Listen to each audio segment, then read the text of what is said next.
आप सभी को मेरा प्यार भरा नमस्कार। आज है 30 जनवरी और 30 जनवरी 2021 के हरियाणा करंट अफेयर। इस वीडियो में हम लोग पढ़ने वाले हैं। मेरा नाम है सुनील और स्टार IQ यूट्यूब चैनल पे आप सभी का हार्दिक अभिनंदन और स्वागत करता हूं मैं। अगर इस चैनल पे पहली बार आए हैं तो इस चैनल को सब्सक्राइब करना बिल्कुल मत भूलिएगा। प्यारे दोस्तों, आज वीडियो मैं शाम को डाल रहा हूं, माफ करिएगा ये दो वजह से। पहली वजह तो मैं आउट ऑफ स्टेशन हूं, दूसरी वजह ये भी है कि सुबह वीडियो डाल देता अदरवाइज तो, पर इंटरनेट की सेवाएं तो आप लोगों को पता ही है कि हरियाणा राज्य के अंदर कुछ जिलों के अंदर बंद है। जिन जिलों में बंद है उस जिले से मैं भी संबंध रखता हूं, तो करके हो सकता है आप लोग इस वीडियो को थोड़ा बाद में देख रहे हो तो कोई बात नहीं है, मैनेज कर लीजिएगा, ठीक है। तो चलिए स्टार्ट करते हैं हम लोग हमारे आज के जितने महत्वपूर्ण क्वेश्चन हैं उनको पढ़ना। सबसे पहला क्वेश्चन जो कल आपसे पूछा था उसका सही जवाब देना होगा कि हरियाणा के महेंद्रगढ़ जिले में कृषि की उन्नति के लिए कौन सी सिंचाई परियोजनाएं चलाई जा रही है। तो इसका सही आंसर था JLN उत्थापक सिंचाई परियोजना। तो सी ऑप्शन जो था इस क्वेश्चन का हमारा वो बिल्कुल ठीक था। बहुत सारे बच्चों ने इसका सही जवाब भी दिया है। बढ़ते हैं आगे और आज का पहला क्वेश्चन क्या होगा। हरियाणा में स्पीकर ने किस कांग्रेस विधायक की विधानसभा सदस्यता रद्द की है। अभी हाल ही में हरियाणा के स्पीकर जिनका नाम है ज्ञानचंद गुप्ता, उन्होंने कांग्रेस की विधायक की एक विधायक है कांग्रेस की, इनकी विधानसभा की सदस्यता को रद्द कर दिया है और इनका नाम हमसे पूछा, इनका नाम है प्रदीप चौधरी। यानी कि ए ऑप्शन जो है इस क्वेश्चन का हमारा वो बिल्कुल ठीक रहेगा। ये है कालका से कांग्रेस विधायक जिनका नाम है प्रदीप चौधरी और इनकी जो है अभी रिसेंटली जो है वो विधायकी या विधायक की सदस्यता को रद्द कर दिया गया है। इन प्रदीप को 3 साल की सजा और 85,000 रुपए का जुर्माना लगाया गया है इनके ऊपर। इस वजह से इनकी जो है वो अभी रिसेंटली विधानसभा की सदस्यता को रद्द किया गया है। अब बेसिकली ये सारा मामला कब का है, इन पे ऐसा सजा या जुर्माना क्यों लगाया गया सर? क्योंकि 2011 का एक कोई मामला है, नालागढ़ की निचली अदालत में चल रहा है और तब से जो है ये केस चल रहा था। केस किस प्रकार का था सर? एक युवक की मौत का था, ठीक है। उसके बाद में जाम लगने के बाद में जो सरकारी काम में बाधा उत्पन्न हुई थी उनमें जो है ये दोषी साबित हुए थे और इनके साथ में, ये अकेले नहीं है खैर हालांकि, ठीक है, इनके साथ में 14 और दोषी है, उनको भी सजा सुनाई गई है, ठीक है।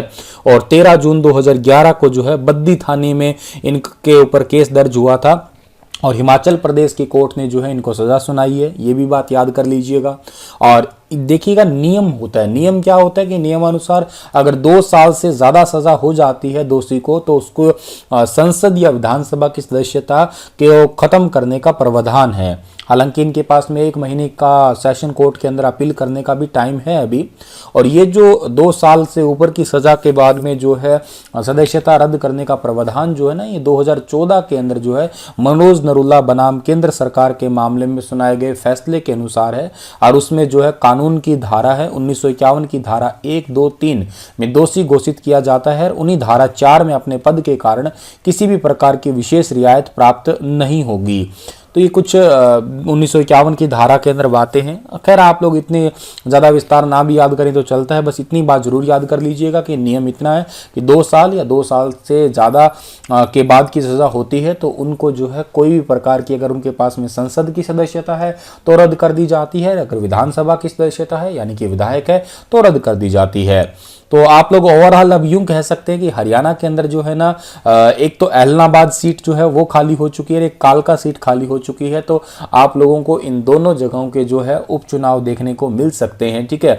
हालांकि यहाँ तो होना तय ही है। अब यहाँ पे थोड़ा सा बात अभी तक पेंडिंग है, 100% श्योरिटी नहीं कह सकते हम लोग एक बार के लिए। ये अपील करेंगे, देखो आगे क्या रहता है। चलिए आगे बढ़ते हैं हम लोग।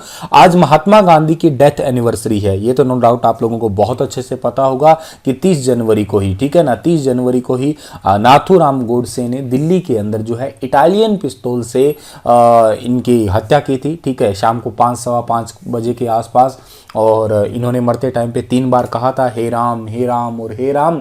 और इनकी समाधि पे भी हे राम है या राजघाट पे हे राम लिखा हुआ है, ठीक है। खैर आगे की बात यह कि आज़ादी के बाद 2 बार ये किस जिले में आए थे और उनकी सोच से ही इस जिले में टेक्सटाइल इंडस्ट्री बनी हुई है। ये थोड़ा सा अभी करंट के रूप में या चल रहा है, या जब भी कोई चीज़ चर्चा में रहती है तो वहाँ से कोई क्वेश्चन निकलने की संभावना ज़्यादा रहती है। तो उनमें से ये क्वेश्चन थोड़ा सा एक अच्छा मुझे दिखा था। मुझे भी ये चीज़ जो है अभी न्यूज़ में पढ़ने के बाद में नज़र आई थी। देखो कितनी आप हिस्ट्री पढ़ लीजिएगा, लेकिन इतनी बारीकी सी चीज़ें तभी देखने को मिलती है जब आप लोगों कोई ये सेलिब्रेट किए जाते हैं ऐसे खास प्रकार के डेज। तो एक्चुअली में जो पानीपत को हम लोग टेक्सटाइल इंडस्ट्रीज कहते हैं या हैंडलूम हब कहते हैं, वो इंडस्ट्री स्टार्ट ही महात्मा गांधी जी ने की थी। ये पानीपत में 2 बार आए थे, ठीक है। और ये 2 बार कब आए थे वो भी आपको बता देता हूं। एक तो आए थे 10 नवंबर 1947 को आए थे, और एक आए थे 2 दिसंबर 1947 को आए थे, पानीपत आए थे। और दोनों ही बार किला मैदान में पहुंचे थे, यहीं पे सभा हुई थी। और दोनों ही बार गांधी जी को लाने में महत्वपूर्ण भूमिका निभाई थी मौलवी लका उल्ला खान ने, ठीक है। तो ये बात आप याद कर सकते हैं। और गांधी जी की आज जो है वो 73वीं पुण्यतिथि है, ठीक है। तो ये बात इंपॉर्टेंट सी है, याद कर लेना भाई। आगे बढ़ते हैं, अगला क्वेश्चन हमारा होगा हरियाणा सरकार कितने और शहरों को पवित्र शहर यानी कि हॉली सिटी घोषित करेगी? कितने और शहरों को हॉली सिटी या पवित्र शहर घोषित करने वाली है हरियाणा सरकार? तो आने वाले टाइम में 3 और शहरों को जो है पवित्र शहर घोषित करने वाली है हरियाणा सरकार, ठीक है। अच्छा, ये 3 शहर और कौन कौन से होंगे भाई? अच्छा, 3 शहरों में से एक तो है बेरी, एक है गुरुग्राम, एक है पंचकुला, ठीक है ना। इनको पवित्र शहर का दर्जा दिलाने के लिए पीपल्स फॉर एनिमल्स, ठीक है ना, इन्होंने मुहिम जो है छेड़ी हुई है। ये बेरी कहाँ पड़ता है? बेरी पड़ता है झज्जर में। सर इनसे पहले किनको पवित्र शहर का दर्जा मिला हुआ है? तो अभी जो है हरियाणा में कुरुक्षेत्र और पिहोवा 2 ऐसे क्षेत्र है जिनको जो है पवित्र शहरों का दर्जा प्राप्त है हरियाणा में। तो ये तो एक इंपॉर्टेंट बात हुई। इसके अलावा पंचकुला, गुरुग्राम और बेरी 3 और शहर है। तो ओवरऑल टोटल हरियाणा में जो है 5 शहरों को पवित्र शहर का दर्जा मिल जाएगा। आगे बढ़ते हैं, अगला क्वेश्चन हमारा होगा कि देश में कोरोना वैक्सीनेशन के मामले में हरियाणा किस स्थान पे है? बहुत ही अच्छा क्वेश्चन है। कोरोना वैक्सीनेशन के मामले में हरियाणा वर्तमान में 3रे स्थान पे पहुंच चुका है, यानी कि सी ऑप्शन सही रहेगा। सर 3रे स्थान पे हरियाणा है तो पहले और दूसरे पे कौन है? तो पहले नंबर पे है भाई लक्षद्वीप है। हालांकि ये तो राज्य तो नहीं है, लेकिन ठीक है एक क्षेत्र तो आप कह ही सकते हो। 1 नंबर पे, 2 नंबर पे उड़ीसा राज्य है और 3रे नंबर पे हरियाणा है।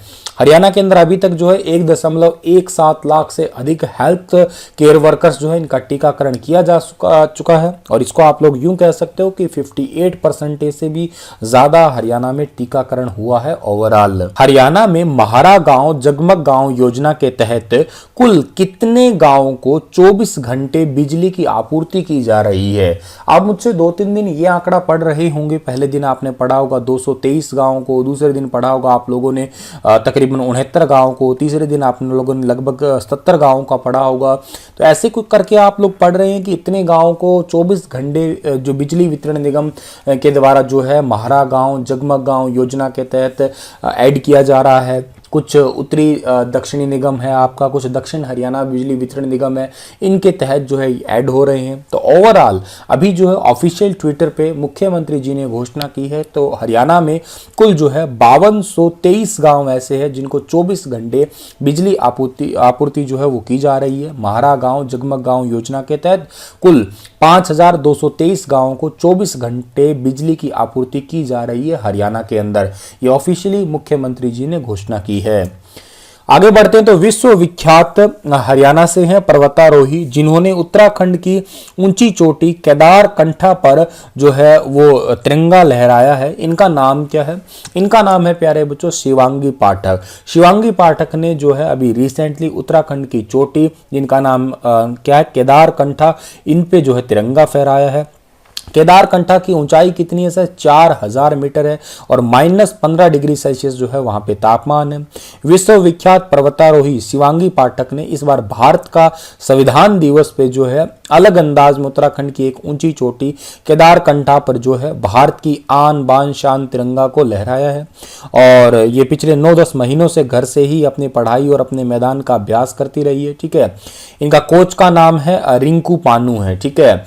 16 मई 2018 को शिवांगी ने 16 साल की उम्र में माउंट एवरेस्ट पर तिरंगा फहरा के सबसे छोटी माउंटेनियर होने का एक विश्व रिकॉर्ड भी बनाया था।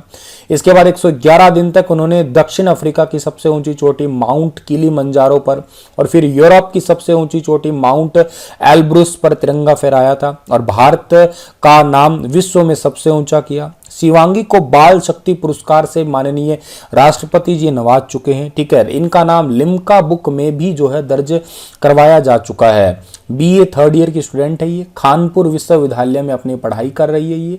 और शिवांगी हिसार की एक नई विकसित सोसाइटी राज दरबार स्पेस में रहती है ये। शिवांगी के माता आरती पाठक और पिता राकेश पाठक जो है अपनी बेटी को एक मतलब यूं कहिएगा एक फ्रेंड की तरह ही जो है पढ़ाते हैं और इसको हायर एजुकेशन देने की जो है काम कर रहे हैं। शिवांगी पाठक को भारत के प्रधानमंत्री नरेंद्र मोदी, मुख्यमंत्री मनोहर लाल खट्टर जी से भी जो है सम्मान मिल चुका है। काफ़ी इंपॉर्टेंट है ये नाम, इस वजह से मैंने आपको ये चीज़ पढ़ के बताई है और समझाने की कोशिश भी की है। आगे बढ़ते हैं तो हरियाणा में 6ठी से 8वीं कक्षा तक के विद्यार्थियों के लिए कब से स्कूल खोले जाएंगे। तो हरियाणा में 6ठी से 8वीं तक के विद्यार्थियों के लिए जो है 1 फरवरी 2021 से जो है वो स्कूल खोले जा रहे हैं, यानी कि ए ऑप्शन जो है इस क्वेश्चन का बिल्कुल ठीक होगा। स्कूल सुबह 10 बजे से 1:30 बजे तक ओपन होंगे और स्कूल जाने से पहले विद्यार्थियों को प्राथमिक स्वास्थ्य केंद्र और सामुदायिक स्वास्थ्य केंद्र से अपने स्वास्थ्य की जांच जो है वो पहले करवानी होगी। आगे बढ़ते हैं तो हरियाणा सरकार ने मेडिकल कॉलेजों में एमबीबीएस की सीटें 750 से बढ़ा के कितनी कर दी है। तो हरियाणा सरकार ने मेडिकल कॉलेजों में एमबीबीएस की सीटें 750 से बढ़ा के जो है 1750 कर दी है, यानी कि सी ऑप्शन जो है इस क्वेश्चन का हमारा वो बिल्कुल ठीक रहेगा। अभी हाल ही में घोषणा हुई है ये, मैंने आपको 1-2 दिन पहले पढ़ाया था कि हरियाणा सरकार द्वारा हरियाणा में कितने मेडिकल कॉलेज खोल दिए गए हैं हाल ही में। तो बताइए, ऑप्शन दे रहा हूँ आपको मैं, 1 है, 2 है, 3 है, 4 है, और इसमें से जो ऑप्शन ठीक है उन जिलों के नाम या क्षेत्रों के नाम भी बताइएगा। आज इतने ही क्वेश्चन मैं आप लोगों को करवा रहा हूं, प्लीज मैनेज कर लीजिएगा, ठीक है। और कल फिर आप लोगों के जो वीडियो है उसका टाइमिंग थोड़ा ऊपर नीचे हो सकता है। उसके बाद में मंडे से अगेन वही सुबह का प्रॉपर आप लोगों को टाइम जो है वीडियो का मिल जाएगा। थोड़ा मैं आउट ऑफ स्टेशन हूँ, राजस्थान गया हुआ हूँ किसी काम की वजह से, प्लीज़ मैनेज जरूर करिएगा आप लोग। और आप लोगों के लिए क्वेश्चन ये होगा कि हरियाणा में पुरुषों द्वारा पहना जाने वाला एम्ब्रॉयडरी किए हुए लंबे कुर्ते को किस नाम से जाना जाता है। तो एम्ब्रॉयडरी किया हुआ लंबा कुर्ता क्या होता है? कुर्ता है, कमीज है, कामरी है, अंगरखा? बताइए थोड़ा सा विस्तार से इसके बारे में भी। धन्यवाद, हंसते मुस्कुराते जरूर रहना आप लोग। फिर हाजिर होऊंगा लेटेस्ट अपडेट के साथ में, तब तक मुस्कुराना बिल्कुल मत छोड़िएगा।